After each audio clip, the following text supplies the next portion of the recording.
Ladies and gents of the rugby realm, welcome to the forge where legends are hammered into shape.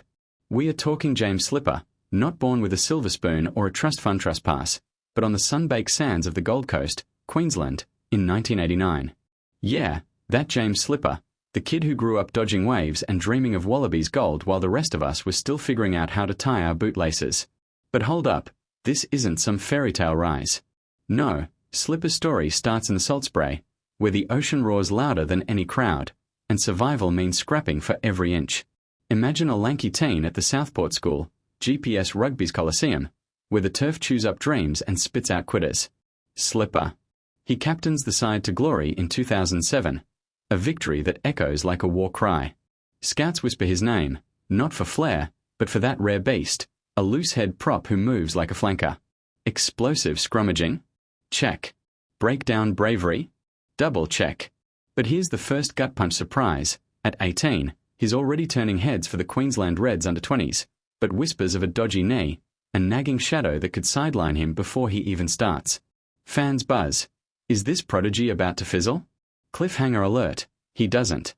Slipper tapes it up, grits his teeth, and blasts into Super Rugby trials like a torpedo.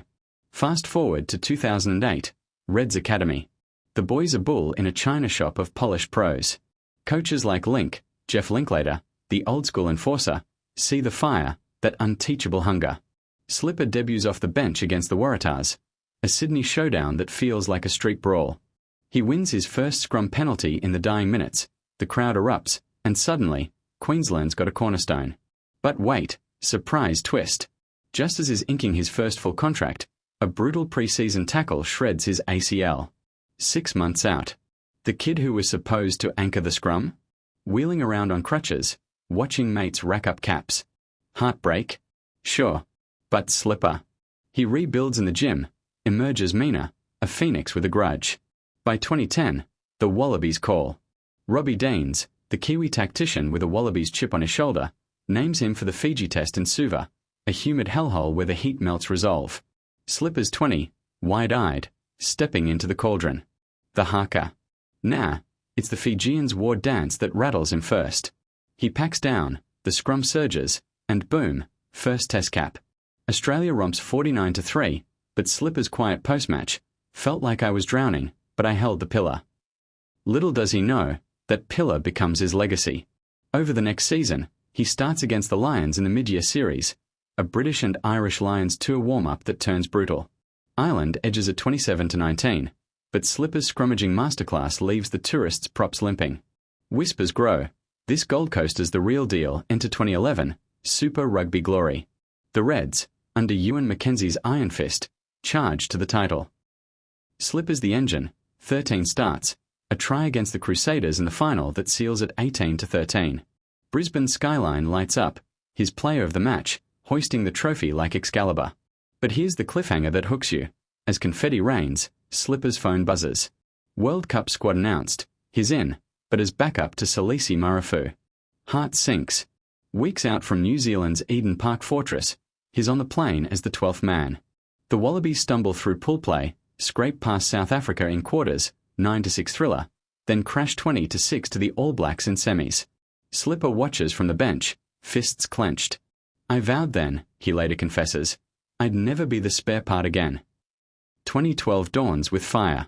Slipper starts every test under Deans, a Tri Nations whitewash loss to the All Blacks, 22-0 horror, but he pens the Springboks 9-6 in Cape Town, a desert dogfight where his scrum dominance flips the script. Fans chant Slipper. Slipper. The birth of a cult hero. Super Rugby. Reds falter in semis, but Slipper's stats explode. Most tackles by a forward, unbreakable in the tight. Then, surprise drop. Dean sacked after a 33-6 flogging by England. Enter Robbie Cole. No, wait, the Robbie era ends, and in walks Michael Checker, the firebrand fixer with a Brooklyn snarl. Checker's Wallabies reboot. Slipper's the rock. 2014 Rugby Championship. A brutal ballet of brawn. Against the Pumas in Mendoza, he cops a high tackle that splits his brow open. Blood cascades, but he waves off the medic, packs down, and shoves Argentina backward 30 metres. Australia wins 32-25. Slipper's named man of the match, brow-stitched postgame like a Warriors badge. But the All Blacks? They pillage 51-20 in Sydney. Slippers post-match spray. We scrummed even, but they wanted it more. Ouch. Cliffhanger. Off-season. Reds turmoil. Coaching carousel. Salary cap squeezes. Slippers courted by the Brumbies. Whispers of a move south. Loyalty. All legacy. He stays, for now. 2015. World Cup year. Slippers' captaincy debut against Fiji, 57-23 romp. Then the real test, England at Twickenham opener. He leads out, armband gleaming, but a 35-34 heartbreaker loss stings. Pool survival? Scraped. Quarters? Scotland edged 35-34 on a last-gasp Bernard Foley drop goal. Semis. Heartbreak. Argentina thumps 29-15. Slippers gutted. We had but I slipped in the line-out. Irony bites. 4 years grinding. 4 World Cups on the horizon? Nah, this one's a scar. But surprise pivot. Post-World Cup, Reds hand him the captaincy. Player of the Year 2013 and 2014? Now skipper in 2015. He drags the Reds to finals, but loses to the Hurricanes. Whispers. Is the weight cracking the unbreakable? 2016. Checker doubles down Slippers a starter in the Rugby Championship. Wins over the Box, 23-17, 29-20, but All Blacks dismantled twice,